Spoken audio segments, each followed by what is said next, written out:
Thank you. Alrighty.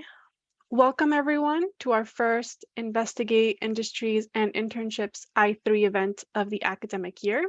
My name is Liz Bañuelos Castro. My pronouns are she, her, and I am joined by my colleagues Lauren Oakennorth and Giselle Jose from Internship Engagement Team at the USC Career Center. Our office is in the Student Union building across from Seeds, and we offer a myriad of different events, programs, and services. These opportunities are showcased on our website and within Connect SE, our portal, which hosts more than 20 online resources. During the next hour, you will hear from some amazing employers working in finance and accounting who will share their industry insights with each of you. I'm very excited to hear from them.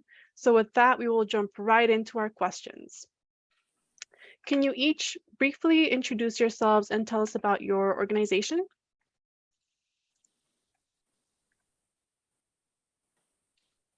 Would you like to go first?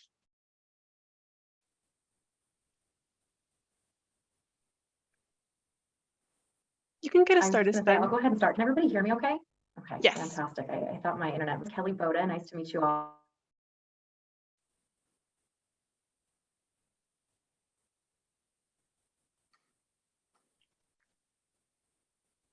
The Associate Director of Recruiting and Onboarding at Northwestern. Let you go yourself.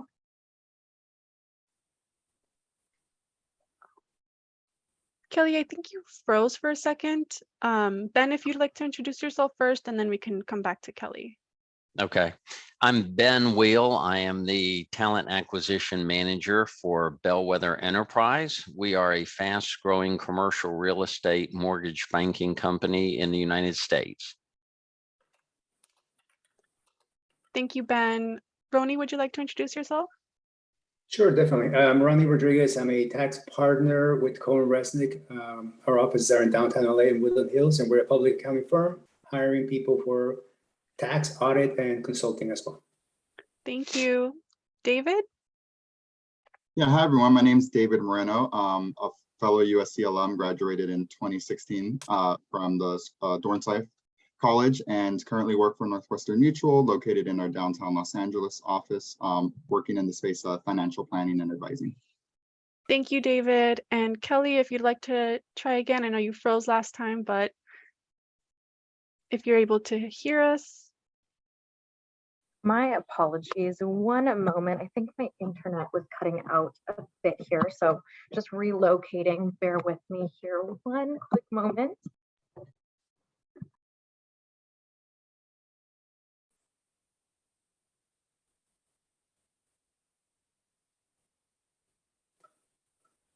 Okay, hopefully my service is back up and running. My apologies for that. But my name is Kelly Boda. I am the Associate Director of Recruiting and Onboarding at Northwestern Mutual. So just kind of a high level overview of the firm and what we do.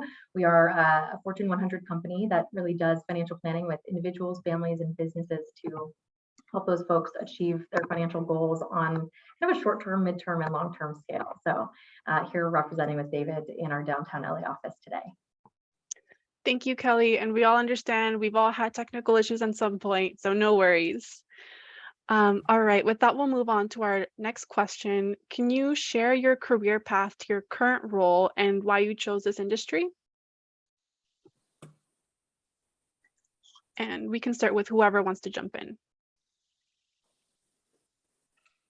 Well, you want to go in the same order again? We can. I am not, because I'm in talent acquisition, I am not typical of what we are looking for in finance majors, but it could mean that there could be hope for almost anyone in the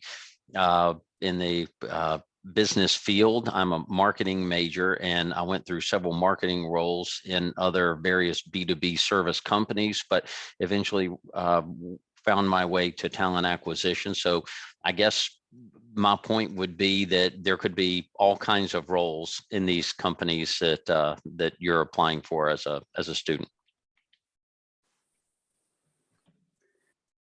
I'll go next, Ronnie. Basically, I started my career in public accounting, and my whole career has been in public accounting. I graduated from LMU with an undergrad in accounting, worked in audit first, and I realized it wasn't really for me, so I switched to tax. I went to USC to get a master's in tax while I was working at my other firm. Long story short, when you're in public accounting, you get to see a lot of different things, but it's very narrow as far as to, whether you go tax or audit.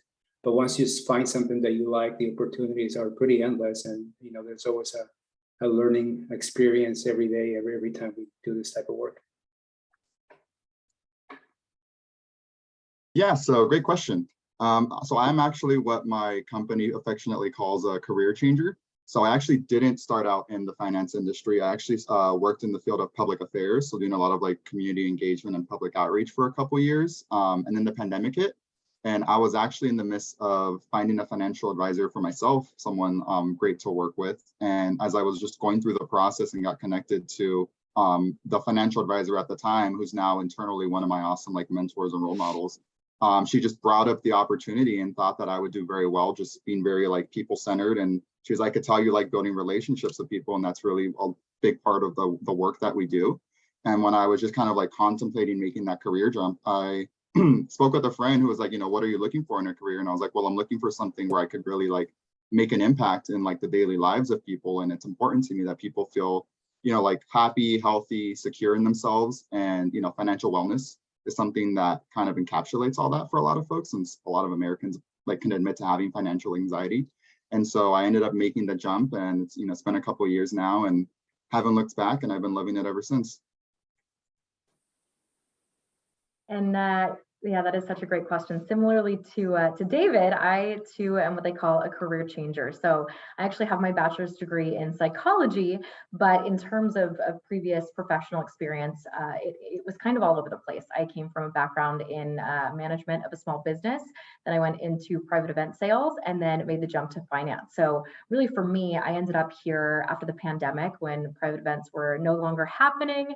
Along with the rest of our team, I was laid off. And so spent a bit of time exploring different career opportunities, and it almost fell into my lap in a sense. I wasn't really seeking out a career in finance, but a former colleague of mine referred me to connect with our recruiting team here within the firm. He came in very skeptical. I wasn't sure. I didn't have that background in finance. I didn't really know a ton about the industry, and so I was a bit skeptical at first, but really just fell in love with all of the conversations that I had about the emphasis that they placed on, bringing in diverse recruits, bringing in women into the firm, and also making an impact on the surrounding community and helping people achieve their goals. I just thought that was so unique and so different based on, what I had kind of preconceived of what the finance industry looked like. And so I've been here again for about a year and a half now, and it's been just an incredible journey. Again, similar to Ben, I'm not in the actual advisor space, but it's been just great being able to, be an additional resource and mentor, and also see all of the different opportunities that are available within the firm. Thank you, everyone. And yes, financial wellness is such an important thing in everyone's life. So I'm glad you're starting this conversation too. On to our next question. What advice would you offer to students interested in a career in your industry? So if we want to continue in this same order, I would say that we try to encourage students to get an internship in the industry they think they may be interested in. That'll tell you a lot. You can learn, maybe perhaps you aren't as interested as you thought you were, or maybe you will make connections within that industry, or you'll definitely make connections within that industry. Networking is extremely important. That would be other advice. LinkedIn is a great resource. Also, alumni associations are usually great resources to contact people in industries that you're interested in. It's always a good idea to ask alumni about their journey and about their experience. And just like Kelly and I both said, you'll be surprised at how many twists and turns careers can take. That's what I would definitely. Just follow up on Ben. Yeah, I definitely agree. Networking is key. Lucky for all of you being USC students, you're attending a great accounting school with the Leventhal School of Accounting. So those of you that are accounting students, you already know what to do. But those of you that are not and are interested in possibly joining the public accounting industry, definitely go to the Leventhal School, talk to people there, figure out why they're accountants, what do they like about the industry. But at the end of the day, it really comes down to the fact that it's a very broad industry where, yes, you're doing tax, yes, you're doing audit, but you're seeing so many things because you are doing the tax returns for multiple industries. You're doing the audits for multiple industries. So you really become somewhat of a specialist. For example, I do a lot of real estate. So by no means am I a real estate investor, but I know a lot about the real estate industry because that's required as a part of my emphasis. But I'm a tax guy, but at the end of the day, you see a lot of things, and that's what the one thing you're going to see in common, I think, with a lot of the roles that you may think about, that there's a lot of interplay, and you're no longer in the world where you're very specialized in one thing, but you have to know a lot about different things. So at the end of the day, again, talk to people in the School of Accounting. The accounting school has lots and lots of networking events where you get to meet people from different firms, you get to go to meet the firms and all this other stuff. So really, at the end of the day, if you're interested, just join those events. That's the key. And it's never too early. If you're a freshman or you're just thinking about something, attend the events. Worst case scenario, get a free dinner or something. So definitely some things to think about as you consider public accounting in your career. But like I said, to me, I was the guy that joined to be there for a couple of years and go to a private job. That's what most accountants do. 21 years later, I'm here and I'm a partner and I'm not going anywhere. So it's definitely something that will open up your eyes to a lot of opportunities. Yeah, more great questions. Well, firstly, I would say connect with Kelly. But yeah, I would say, if you're interested in a career in this industry, one thing that I did when I was like graduating, actually, because 6 years ago, I had no idea what I wanted to do with my life at that point in time. And so I reached out to different mentors I had, different people I had networked with over the years, and I had conducted informational interviews. And so if you're interested in like a career in this industry, right, like informational interviews are phenomenal in my opinion, because you can kind of like interview for a job without also necessarily having to go through like the formal interview process, but also just asking questions about what it's like, right, what the career is like, getting to like, ask what's a day in your life look like, right? Like what are some skills you think someone should come prepared with entering this industry? But also, kind of like was mentioned earlier, like Ben said, right, like internships, right? Like you're never really going to know unless you kind of like dip your toes into the actual career itself in the industry. And whether it ends up being the career that you go into or one that you don't, there's always going to be valuable skills and experiences that you can take away that will most likely apply to anything else that you do afterwards.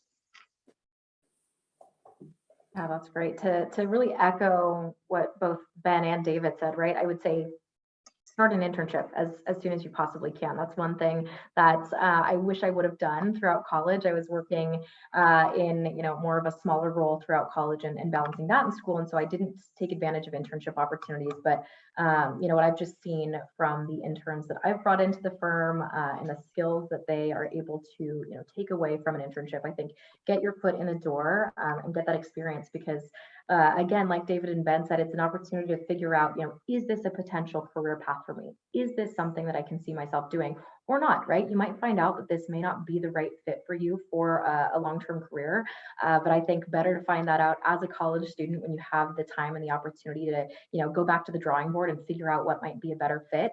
But also my advice would be to go into that internship, and each internship opportunity that you take advantage of with a really positive mindset. And try to maintain that positive mindset throughout, because some internships you may get in there, you may realize, hey, you know what, I don't see myself doing this as a career. I don't know if I want to stay on this path. But there's so much valuable information and so many different skills that you can still take away from that experience. So maintain that positive mindset and try to keep that as the main framework for that experience of maybe this isn't the career for me, but what can I continue to learn from this so that I'm really maximizing this opportunity. So that would be my advice.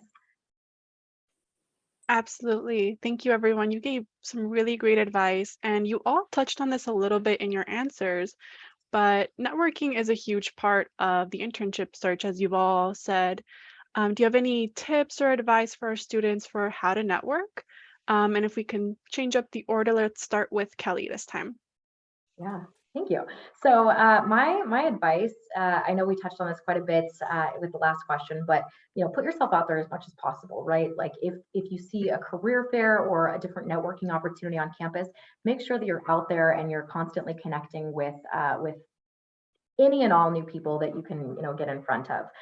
What I hear quite often in the interview process is that people will say, one of my big priorities in getting an internship is to be able to expand my network. And they'll say, what, I don't know if this is bad to say, but I think that's great. That's a great thing to do, is to, build new connections, build meaningful connections. And as you're, networking and expanding your kind of natural market, the people that you're, surrounded by and close to, really focus on not just making that initial connection, but building a meaningful relationship there, because you'll, be surprised at the people that, you end up circling back with and potentially working for or with, or, reaching out to, maybe get connected to another person or an industry that can open up so many different pathways. So that's my advice for networking.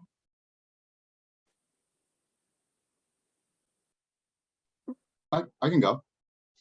Yeah, so just to kind of build on that, I would definitely say, as soon as you can, if you don't already have one, like creating a LinkedIn account, because just that alone will give you access to, especially like so many other USC alums that are out there. And even if you're just like, starting out, you might think like, I don't have any internships yet, I don't have any experience. You could still like make the account and really just have it there and saying like, I'm a student looking for opportunities, right? You could still put in like, the different skill sets that you have. Put in a little bit about you, and then that'll naturally just start to build itself out as you naturally progress through your college career. But also, just be very intentional about not just like building new relationships with people, but also maintaining them, right? Like that's equally as important. If there's a professional who you meet, who you really enjoyed the conversation you had with them, or if you feel like you'd love to maintain a longer term relationship, maybe a mentorship, mentor-mentee relationship with them, then it's okay to like once every 6 months or once a year just reach out and say, hey, like I'd love to catch up with you and share more about what's changed in my life or what new things I've learned, or learn more about you and what's going on in your world, right? And the great thing about it is with USC alums in particular, right, you always hear about the Trojan family. It's real, right? And I know a lot of people at other schools always think like it sounds super corny, but like Trojans really do help other Trojans, and you'd be very like hard pressed to find a USC alum who you reach out to. And even if you just simply send them a message saying, hey, I'm a current USC student, here's what I'm studying. Like, I'd love to connect with you for, a couple minutes or, half an hour, whatever your time, whatever is more convenient for you. I know you have a busy schedule. And more often than not, probably all the time, they're going to say yes, and they're going to be willing and to have that conversation with you. So definitely, right, make sure that you're not just building those relationships, you're maintaining them. And not being afraid to just reach out to people who you might see online or you see at an event, and just letting them know that you'd love to just get to know them better, build a relationship with them. Yeah, and just to add to that, I mean, at the end of the day, I see it as building friendships, because at the end, whoever you meet, hopefully you end up working with them, and they're going to become your friends and people that you can relate to. So when you're going to these events, like I said, if you're in accounting school, you start going to accounting events when you're a freshman, you're going to see the same people over and over again, probably, and try to see who you connect with, who you relate to, because once you find those 2 or 3 people, they're really going to be able to help you and give you advice. Whether or not you join their firm doesn't really matter a lot of the times. We just want people to understand and know better what they're getting themselves into, so they can have a successful career in the industry. So that's really my advice. I mean, if you can build those friendships, go grab coffee, go grab lunch. I mean, again, with people that you genuinely feel attached to, that's going to make your time better invested. But definitely, again, do what everybody else is doing, LinkedIn, and attend events. But again, the goal is not to get as many business cards as possible, but hopefully to meet people that you're going to relate, with whom you're going to relate. All right, and I'll bring up the rear in this advice. So I would say I've got 3 pieces of advice. One, in addition to the alumni associations, most industries, every career has some kind of industry related association. So you can seek that out. And a lot of them now have efforts for young people, maybe even students. That's one. Secondly, take a leadership role in that association if you can, even if it's a junior leadership, because You'll get more out of the experience and meet more people by volunteering for a leadership type of position. And then finally, speaking of volunteering, if you got involved in some volunteering projects that means something to you and gives you, fulfillment in the world, maybe it's not industry related, but it's a volunteer in something that means something to you, you'll meet people with similar interests, and that could lead to career building. Absolutely. Yes. You never know what could be that connection. It could be a hobby. It could be your career interest. So it's really about building these relationships with your peers, your coworkers, with anyone. Thank you, everyone. And staying on that internships topic, can you tell us about what qualities you seek in ideal interns? Yeah, so if you want to kind of continue on the same rotation that we just went through the last time. So our internship program, really the purpose is to grow and to develop financial advisors, starting with college, but of course to develop them to eventually become top tier full-time financial advisors. So with that being said, we really invest very heavily in the training and the mentorship and the development that comes along with this internship program. So we're actually not major specific to our ideal candidates. We're really looking for students that are well-rounded, that have a really strong, solid moral compass, that are personable.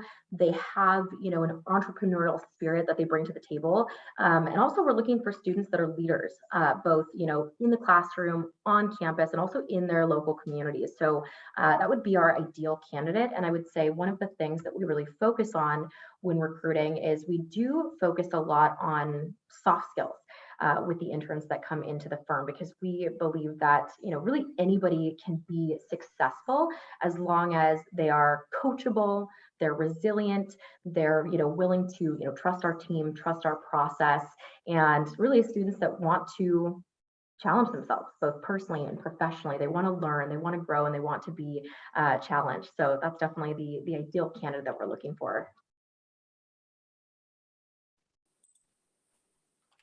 Yeah, no, I guess I'll add to that, since that was like the best answer from Kelly.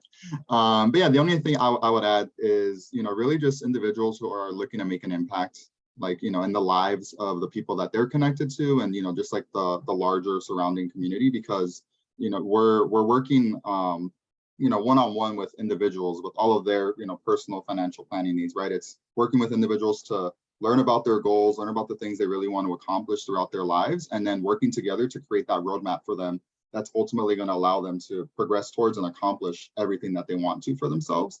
And so, that itself carries a lot of impact, not just on the individuals, but, again, the communities that folks are in. So, just really wanting to be a part of that. And, like Kelly said, like being resilient, being, just wanting to be engaged and involved in the actual kind of like learning process itself would be great qualities for people to have. Yeah, again, all very good answers. Don't have much else to add other than the fact, I mean, you're usually going to be working in teams, so make sure you're able to work with teams. Teamwork is key. I mean, nowadays, everything happens in teams. And so, just make sure you do that. The other thing is just leadership skills, because it's always going to be somebody that's going to stand out. There are a few people, like most careers. I mean, you may have 100 people start year one, then there'll be 10 left 5 years later.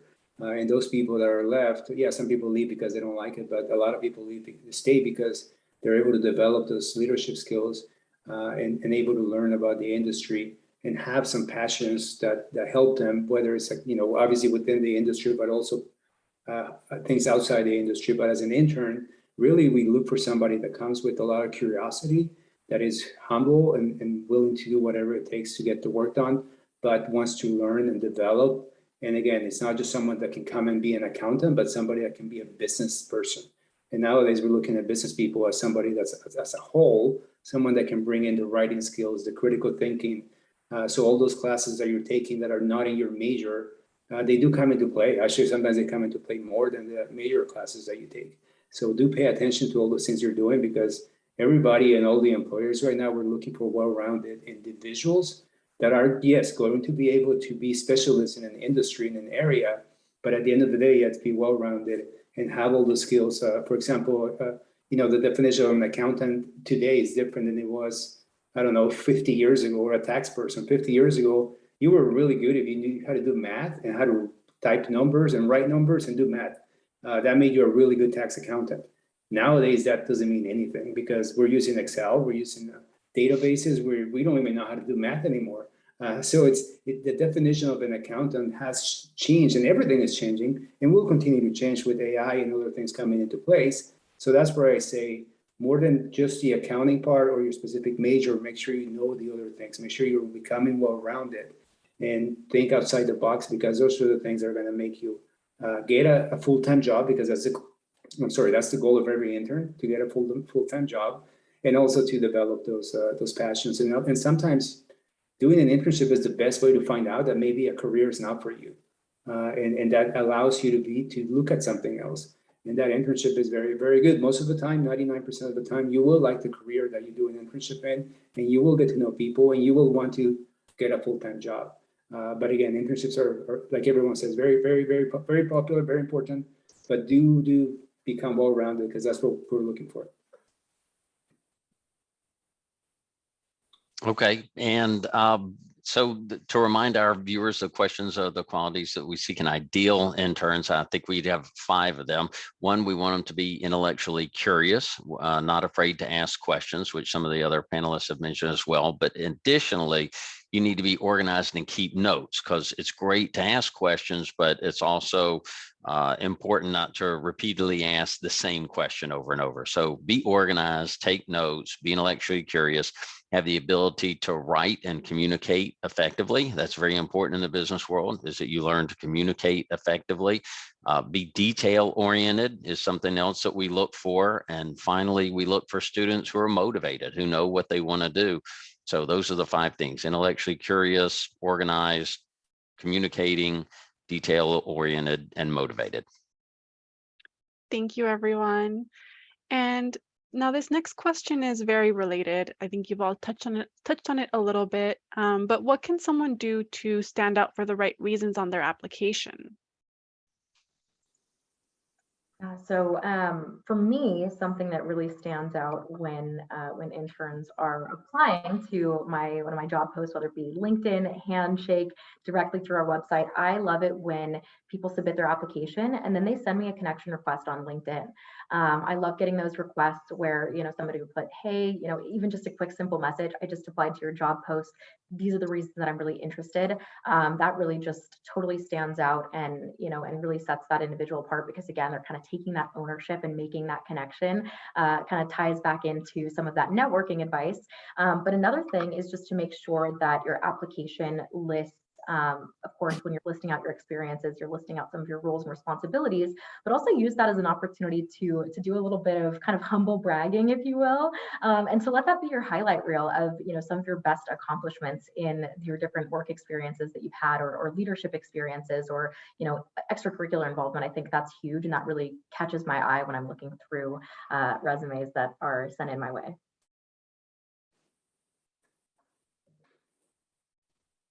I'll probably defer to just Kelly's response on this one, since she's the one who's actually involved in reviewing the initial applications.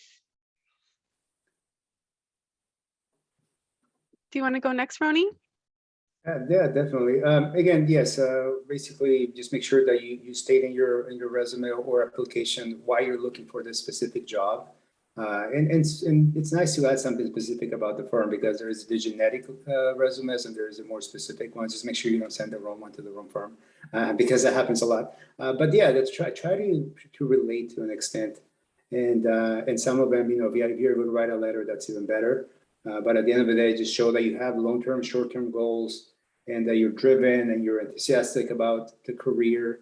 And it's also nice to know that you have other hobbies outside. Obviously the popular one in the past was USC football.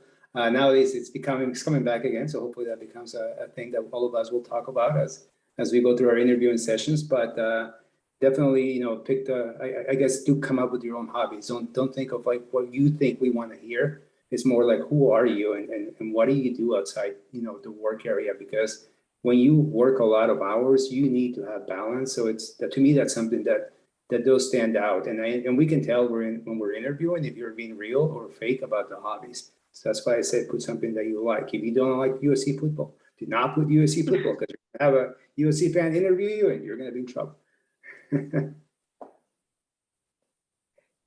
Well, one of the things that we look for people to stand out from the others is, and I've mentioned this before, about volunteer experience. And what I mean by that is have some kind of volunteer experience of substance. So similar to what Roni was saying, if it's something that you're trying to fake or that you just a one-time event, that's not really so meaningful, but things that you can show that you really have given of your time as a younger person and not just sat around and, played video games or whatever.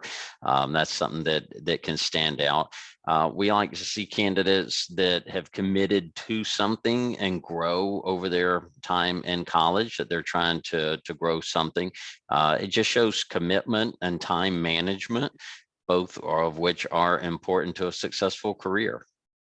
So those are a couple of things that we look for. Yeah, thank you, everyone. This was very insightful. If I were a student, I'd be taking a lot of notes right now, right? And staying within this topic of your interns, what kind of projects do you have your interns work on typically? And why don't we get started with Roni? Yes. It's adjusted. Yeah, it's in our industry again, because you're going to intern for either tax or audit, so you are going to be doing tax returns or doing audits. So those are the projects that we call the learning projects, where you're going to be learning about what you would be doing if you were to join our firm. And then we also try to have other projects, whether it's a community. We have a couple community service events. We'll have a couple events in the, let's say, a park, just to socialize, team building skills, and this and that. So there's multiple things that you're going to be doing in the internship that will allow you to determine, again, whether you can be good in the industry, but also whether you like the people that you're going to work with, because that is really the key. Imagine spending, 50 hours a week with people you don't like. That is, some of us have horrible jobs before college that we had to do because we had to make money. After college, the beauty about it, you can get a job that you actually like, where you actually like the people. So when you're doing these things, make sure that you look for those things. But at the end of the day, like I said, tax, you will do tax returns. If you come to audit, you'll do audits. You're going to do the real thing, the real work that people are doing. And it's no longer where people send you to make copies or go get coffee. Maybe there's a copy run, but other than that, you really are doing real work. And that's what we look for, whether the internship is in the summer. Sometimes we do winter internships for people that maybe not have a big load during the winter. So that's the other thing. Be open-minded when you're asking for people, for the firms, for internships. Find out, what times of the year they offer internships. Because again, some people may graduate early, maybe, and you have time to do a winter internship. That's something that we can accommodate. So that's, again, being open-minded, asking questions outside the box. Thank you, Roni. Ben, do you want to go next? Sure. So again, we are a commercial mortgage bank. And so our summer interns are given a real estate analysis kind of 101 boot camp for the summer. So they focus on understanding the fundamentals of what borrowers look like and what makes up a good borrower. We focus on cash flow. We talk about the property, what to look for, about market and management. And they have a project that they work on learning the cash flow modeling and deal structuring on real live deals that our teams are really working on. So they are going to spend the summer assisting the team with deal write-ups, actual commercial property deal write-ups. They'll be doing research, and at the end of the summer, they're going to be completing a deal presentation. Now, it won't always be, to a bank or a lender, but it'll be internally, so it's not overwhelming. But it'll give them practice in being in front of real people and doing a presentation. So that's the kind of projects that our interns work on in the summer. Thank you, Ben. And David and Kelly, whoever wants to go first. Yeah. So in this internship, our interns are really learning how to kind of utilize our comprehensive approach to financial planning, and then learning how to build a clientele. So, create that personal planning analysis, help the clients that they're actually working directly with, understand how they can achieve those goals that they've set for themselves financially, and then also learning how to actually work with that client to plan and implement that long-term financial strategy so that they can achieve their goals. All the while, like I mentioned, building your clientele. You're also learning how to be client facing and build and maintain those different client relationships. And so in this internship, it's a really unique opportunity to test drive the career path of a financial advisor. It sounds like Roni and Ben have a similar opportunity, right? Where you're not necessarily doing coffee runs or filing paperwork. I always tell our interns, this is not the internship for the average student, right? It's for those above average students that want to take ownership of a career trajectory and get a hands-on feeling for, what a career might look like in this industry. So David, if there's anything I missed, go ahead and take it away. Yeah, the only two things I would add is that, you're actively involved, like Kelly was alluding to, right, in these meetings with potential clients, right, with other career financial advisors. So you're getting to learn from a wide variety of different advisors, across our different offices, even not even just like our downtown LA office, right? And you're getting to work with advisors who specialize in working with folks in different industries. For example, like some advisors really love working with like lawyers and doctors, or some people really like working with like tech folks, right, or other entrepreneurs. So you get that kind of varied experience, not just like within our specific industry, but also just seeing how other industries kind of operate from the financial sense. But it also, what's really cool is that when you intern, right, you have like consistent and constant engagement with the people who run the internship program, right, like Kelly, myself, and a couple others. And so you're having these sort of like weekly like coaching sessions, and you're getting to learn more about like the actual like products and the actual planning itself. And what's really great about that is, as you progress throughout the internship, if there's like areas of opportunity where maybe you could kind of like start a project for yourself, like, hey, let's like work on like, improving your language, or let's like work on you essentially like, building up the clientele more, right? Like what kind of mini project can we set over the next like 10 business days or 5 business days, whatever it is, for you to like really dive in, and then we can kind of like, check in and see how it's turned out. I think that's also another great opportunity for interns, especially when it's like building on, both the soft and the hard skills throughout the internship itself. That's a perfect segue to the next question, actually, David. But thank you, everyone. These all sound like really amazing experiences for students, very hands-on. And I love that you all said you don't just run for coffee, right? They're actually learning things that they would be doing in the industry, which is really important. And as you mentioned, David, actually, our next question is, a mix of hard and soft skills are needed in every industry. What are the hard and soft skills that students should work on to thrive in your specific industry? And you can start wherever. Yeah, and I'm sure Kelly will be able to speak a little bit more on this too. But I mean, I would definitely say, be as much as possible being like on the soft skill side, like a relationship builder, like just being very, again, I kind of mentioned this earlier, like just being very like open to building and creating relationships with folks, right? Because we are a relationship-based industry. Like for our company, the average amount of time in terms of like longevity of a relationship between an advisor and a client is 42 to 43 years, right? So you're not just kind of like onboarding a client saying, hey, here's your roadmap, go take care of it. It's like, no, you're maintaining that relationship ideally throughout both of your lives, right? And you're having those, constant check-ins. So it's good to like, have that like relationship building mentality and skill set, right? Just having an openness and a willingness to be challenged and to kind of lean into like discomfort, right? Because sometimes you may find, there may be something that you don't want to do, like, oh, I don't necessarily want to like reach out to this person maybe because I might be a little like afraid to like try and get them to the table to just have a conversation with me.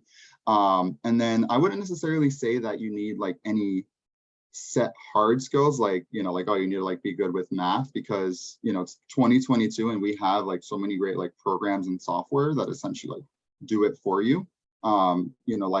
I'd say probably like half of the folks who I work with, just like from other advisors, like half of them are career changers, right? And like half of them didn't have like a set background in finance, but they came into the industry and into the role just being open-minded, right? Having that willingness to learn and put in the time to just learn from other advisors, take time for themselves to just learn about other, different products or strategies or whatever it may be, different philosophies, and then essentially building the way that they want to go about it for themselves in their practice.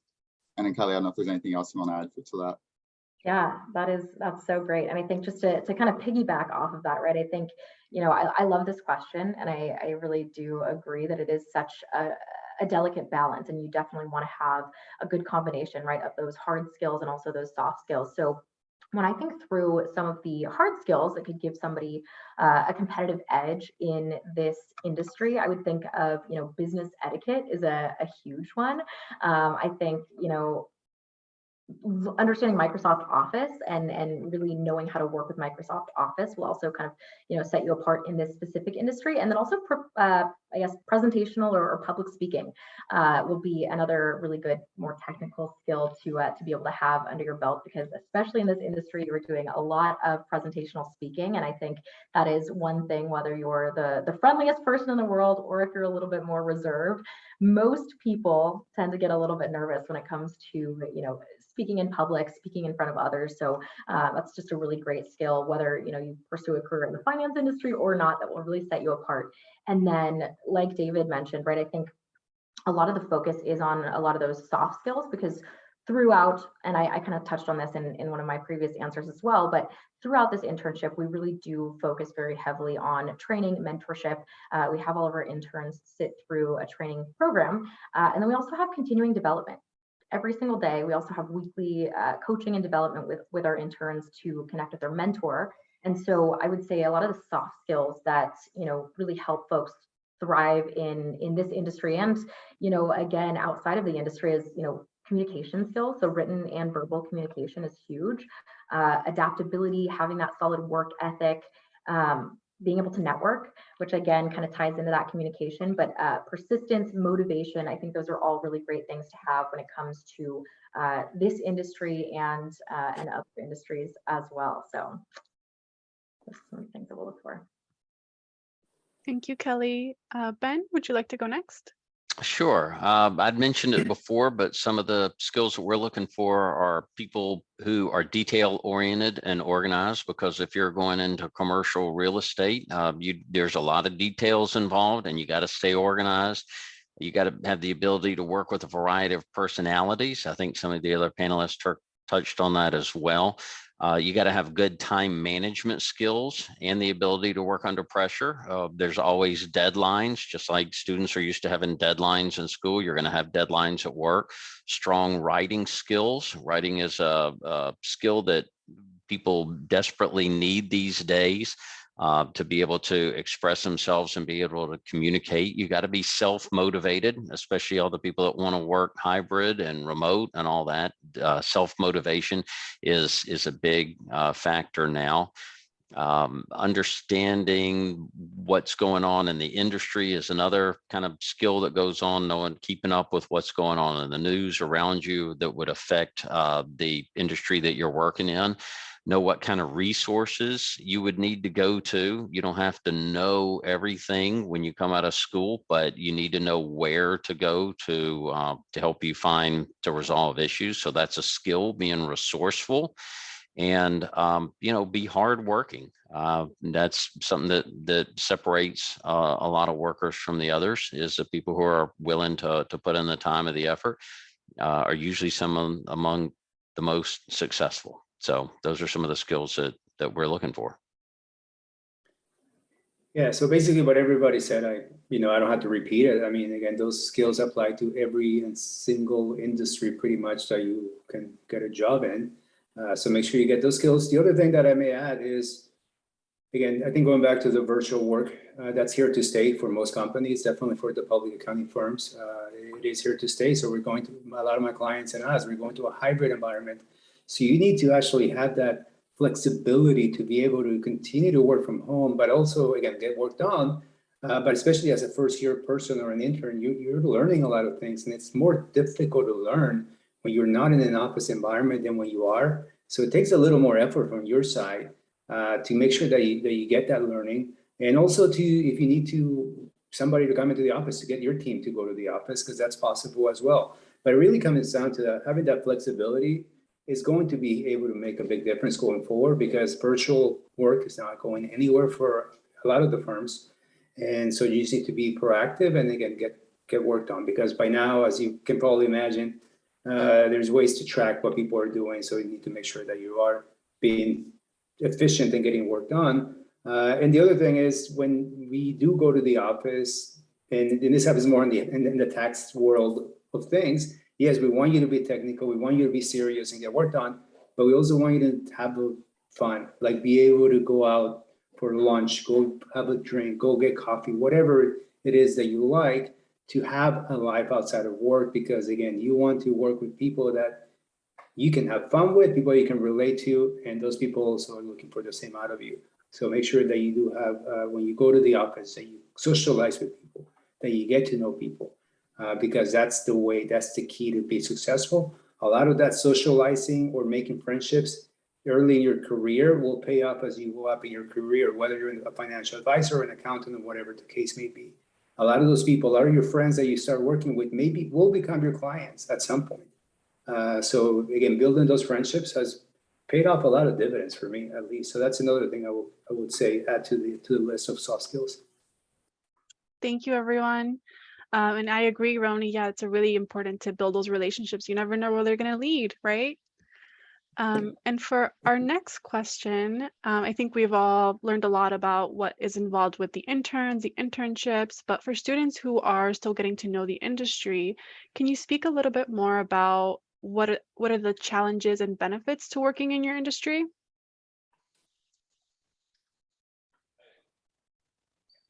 I can go first. I mean, the challenge that everyone that knows about the industry knows the hours are long, but again, that's the hours. Honestly, the way I see life is if you want to make a decent living and be able to provide for your family, most of us are going to have to work over 40-hour weeks.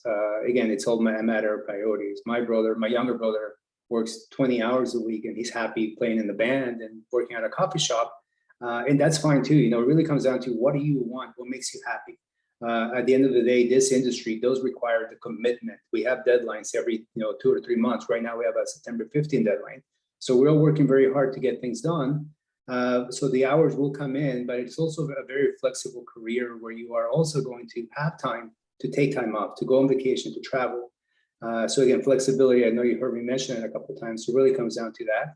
But that's the biggest thing, the hours that you have to put in. You know, sometimes you're working 60-hour weeks, sometimes 70-hour weeks, sometimes 40-hour weeks, sometimes 20-hour weeks. So really, it's all over the place. But being able to function and to do all those things is really takes a good person that's dedicated, that has the qualities that we mentioned on the soft skills, to be able to come up with all those, put in all those hours. And the good news is, the more you work, the more you learn, the better you become, the better professional you're going to be. So in public accounting, yes, you work a lot, but you learn a lot. You're going to be so far ahead of some of your friends that may not have as challenging careers because you're learning a lot. Again, same things happens with any other of the industries we're discussing, where if you put in the time, if you're going to work the hours, make sure that you're working at a place where you're going to learn more than other people. Because if you're putting in the hours and you're not learning or getting better, then in a way you're just wasting your time. So that's one thing to keep in mind. Thank you, Roni. David, if you'd like to take the question next. Sure. Yeah. Just similar to Roni's answer, like I think both like a challenge and a benefit is that, your personal practice essentially becomes its own business. Right. And like early on, I'll tell a lot of folks, because I have conversations with people who are looking to just jump into the full-time advisor career, is that, when you look at like any successful business that's out there, right, like no one started off just working a 40-hour work week, right? Like everyone, like you put in like the extra time and effort, all the hours, but eventually, right, as the business like picks itself up and your practice builds and expands, you can like start hiring people and you start getting a lot more of your time back as time goes on.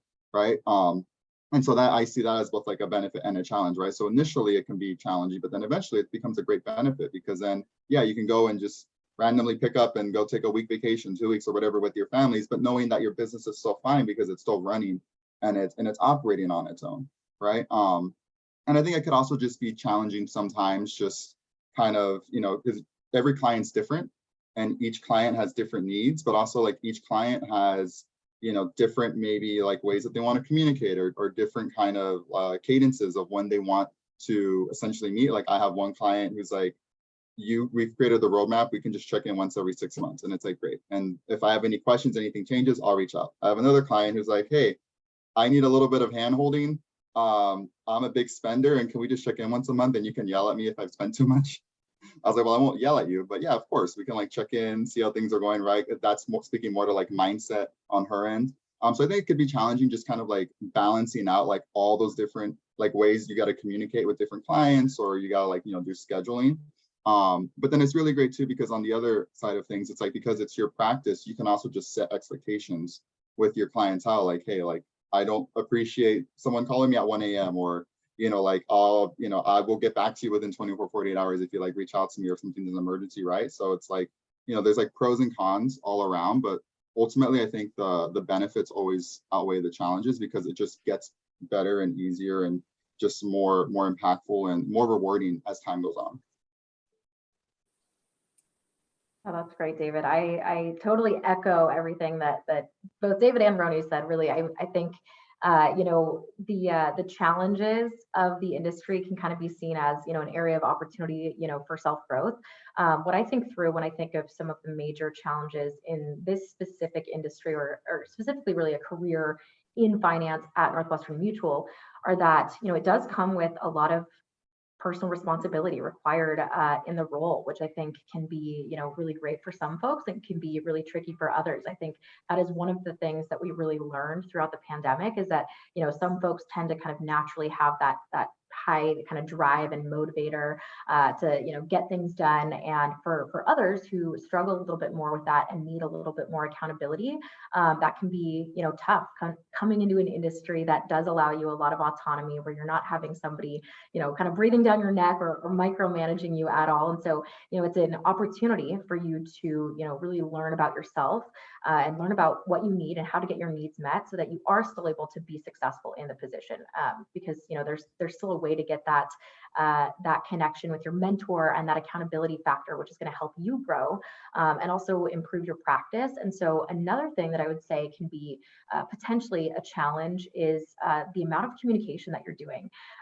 What I've seen specifically, as I speak to students that are looking for internship opportunities, is that a lot of you unfortunately missed out on the chance to do internships in an office throughout the pandemic, right? You missed out on the opportunity to be, client facing or customer facing, and have that face-to-face interaction with people, or even pick up the phone and, speak with people on the phone. So I think for a lot of folks who haven't had that opportunity, it can be a little bit intimidating, especially, in a day and age when texting is so easy and readily available. So it can kind of challenge you and push you outside of your comfort zone.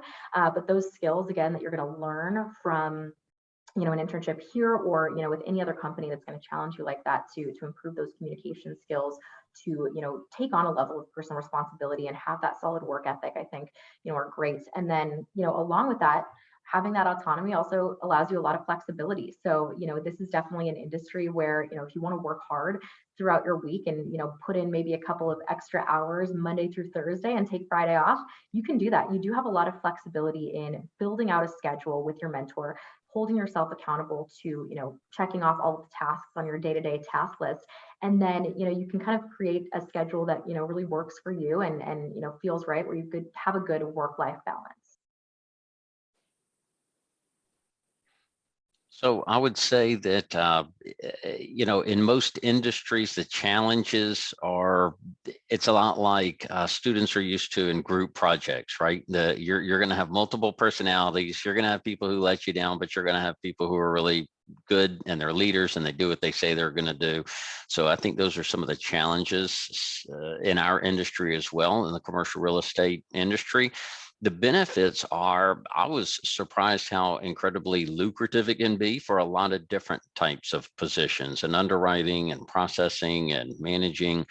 It's very lucrative financially. And particularly for us, we work in the affordable housing market, and part of the ownership of our company is a nonprofit called Enterprise Community Resources, that is one of the largest nonprofits in the U.S. working on eliminating housing insecurity. So at the end of the day, if you're working in the affordable housing space, you can, get up in the morning and be motivated to know that part of what you do that day is going to go towards affordable housing efforts in our country.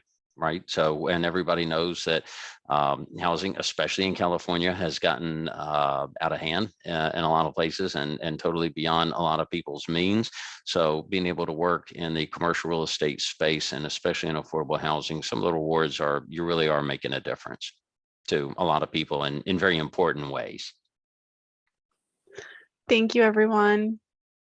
I want to thank you, panelists, for sharing industry insights with our students. This has been a very insightful afternoon, and all of us here at USC are very grateful to each of you for spending the last hour sharing your journeys and advice for succeeding in your industries and in the internships. It is 1 o'clock, and I want to be mindful of everyone's time. So with that, thank you for joining us, everyone. That concludes this I3 panel. Have a great rest of your day. Right on. Okay, Thank thank you. Bye, Dawn.